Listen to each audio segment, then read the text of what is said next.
On prend la direction du Vaucluse, sur le mont Ventoux. On est loin techniquement de l'été, vous le constatez sur ces images.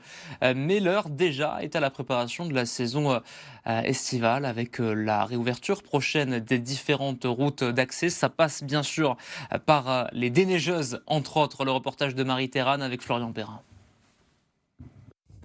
Numéro d'équilibriste pour Bernard, qui se lance dans une randonnée qu'il connaît par cœur. Je vais monter le plus possible par la route et après, une fois qu'il y aura trop de neige, je vais partir sur le côté. Mais je viens toujours aux heures ou au moment où il n'y a pas grand monde, c'est-à-dire le matin très tôt, le soir et puis l'hiver quand la route est fermée et où on n'est pas perturbé ni pollué par tous les engins mécaniques. Mais d'ici 2 mois, pour atteindre le sommet, le randonneur devra cohabiter avec les automobilistes. Et certains d'entre eux s'en réjouissent déjà.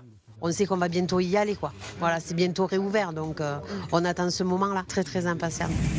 Alors pour déneiger à temps, les machines tournent déjà à plein régime, surtout cette fraise à neige pilotée par cet agent de 36 ans d'expérience. Vous avez ce qu'on appelle nous un tambour qui tourne, qui avale la neige.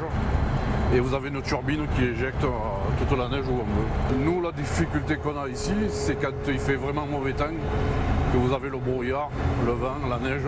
Une machine très demandée qui permet d'absorber des couches très compactes, jusqu'à 2 mètres de neige au sommet. Depuis quelques années, on n'a plus qu'une fraise à neige dans le département du Vaucluse. Elle est basée à Sceaux. Il y a uniquement avec cet appareil qu'on peut enlever des quantités de neige de cette importance.